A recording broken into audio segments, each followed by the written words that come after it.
The soft drink industry is worth over $76 billion in the United States, and every day an estimated 60 million Americans drink diet sodas. Sugar-free and low in calories, these beverages are often marketed as a healthy alternative to regular soft drinks. Many of these diet sodas, including some of the world's biggest brands like Coca-Cola and Pepsi, use an artificial sweetener called aspartame, which is around 200 times sweeter than regular sugar and, according to several scientific studies, is a possible carcinogen. In other words, drinking Diet Coke might give you cancer.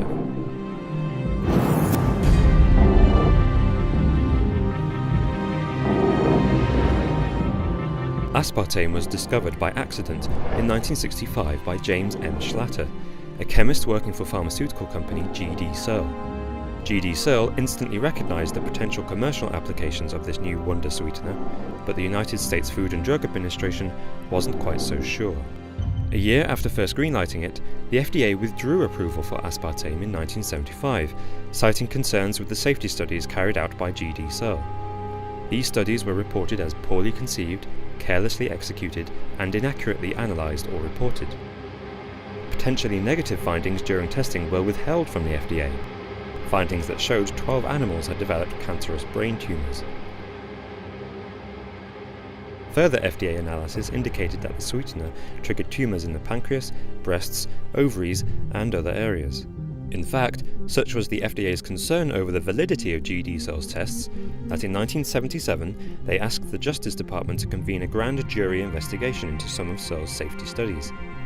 It never happened. Just 4 years later, the same FDA approved aspartame, and by 1983 it was adopted by Coca-Cola as its sweetener of choice. Today, the FDA considers aspartame's safety as clear-cut. How was aspartame approved so quickly by the very organisation that had tried its utmost to prevent it from reaching the public? As noted by the New York Times, the approval was a move that fueled conspiracy theories. Firstly, key members of the legal team in the Justice Department left before a grand jury was convened. They left to take up positions as lawyers in a firm that represented G.D. Searle. In other words, they switched sides for lucrative new jobs working alongside the very company they were intending to investigate. Meanwhile, the FDA got a new commissioner in 1981, Arthur Hull Hayes. Hayes had no prior experience working with food additives. It's believed he was chosen after pressure from Searle's CEO, Donald Rumsfeld, who had close ties with the new Reagan administration. Hayes moved quickly at the FDA to appoint a 5-person scientific commission to investigate whether the previous block on aspartame was legitimate. When it became clear that they would uphold the ban 3-2, he appointed another pro-aspartame member to the commission. With the decision now tied, Hayes had the power to break the deadlock. He voted to approve the sweetener for use. A year later, he took a job at a PR agency that worked for none other than G.D. Searle. According to conspiracy theorists, this is clear evidence that Searle used their political and financial muscle to remove any opposition to their wonder sweetener, despite the risks to public health. The Calorie Control Council, a leading organisation representing low-calorie beverage manufacturers, has dismissed such theories as baseless rumours and innuendo. They cite more than 100 published scientific studies that show there to be no harmful effects from aspartame. According to the FDA, the average person would have to drink 19 cans of diet soda a day to exceed the recommended daily dose. They say only people with phenylketonuria should avoid aspartame. Phenylketonuria is a rare genetic disease that makes the body unable to break down an amino acid called phenylalanine. High levels of this chemical in the body can lead to brain damage and epilepsy. Aspartame contains phenylalanine, so anyone with phenylketonuria must avoid all products containing the sweetener. About 1 in every 16,000 people suffers this condition. Everyone else is, officially, unaffected by aspartame. Nevertheless, concerns over its safety have led to attempted bans in New Mexico, Hawaii, California, Indonesia, and the Philippines, while several high-profile retailers in the UK and South Africa have removed the sweetener from their own brand products. As recently as 2013, Coca-Cola had to take out a range of ads in the USA to convince consumers that aspartame is safe to drink. This move came after 9 straight years of declining diet soda sales, which the Wall Street Journal partially attributed to a growing number of Americans who are worried that aspartame and other artificial sweeteners are unhealthy, despite decades of studies by the Food and Drug Administration and other government agencies having found them to be safe. Aspartame has a long history of public mistrust. According to a 1996 episode of CBS show 60 Minutes, consumers have reported more than 7,000 adverse reactions to the sweetener, ranging from headaches to seizures.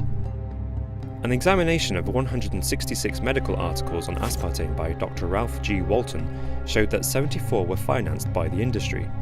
All 74 said the sweetener was absolutely safe. But when Walton, a professor at Northeast Ohio Medical University, looked into the remaining 92 independent studies, he found that 84, that's 91% of them, showed aspartame did have negative effects on health. He noted that whenever you have studies that were not funded by the industry, some sort of problem is identified. It's far too much for it to be a coincidence. Critics of Walton's research, such as the Aspartame Information Service, point out he did not use peer-reviewed publications or say he misrepresented the results. The Aspartame Information Service is run by the industry. However, Professor Walton has his allies. Professor Eric Millstone of the European Food Safety Authority has pointed out an EU-funded study in 2010 that suggested diet sodas increased the risk of premature births, while another study by the independent Ramazzini Foundation showed that regular consumption of aspartame led to unusually high rates of leukemia, lymphomas, and other cancers in rats. The studies were dismissed as flawed by the FDA, industry groups, and the EFSA.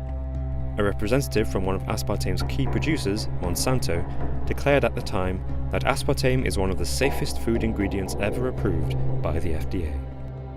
Perhaps the biggest study on long-term aspartame consumption in humans could solve the question once and for all. For 22 years, researchers at the Brigham and Women's Hospital recorded the effects of drinking diet sodas.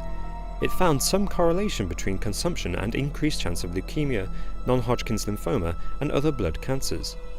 The results were due to be published on October 24, 2012 at 3 p.m.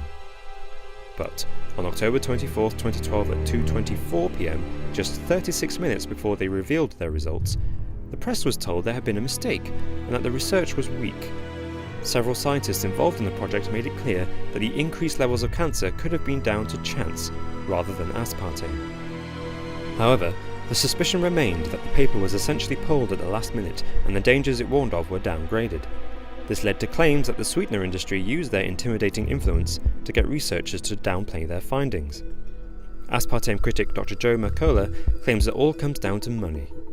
Big business simply cannot afford such evidence to be accepted. Today, aspartame is used in 6,000 products in 90 countries, and more than 100 food safety agencies worldwide have given it their seal of approval. The official consensus is that aspartame is one of, if not the, most extensively tested food additives in the world. As far as multinational corporations and government authorities are concerned, its safety is not in question.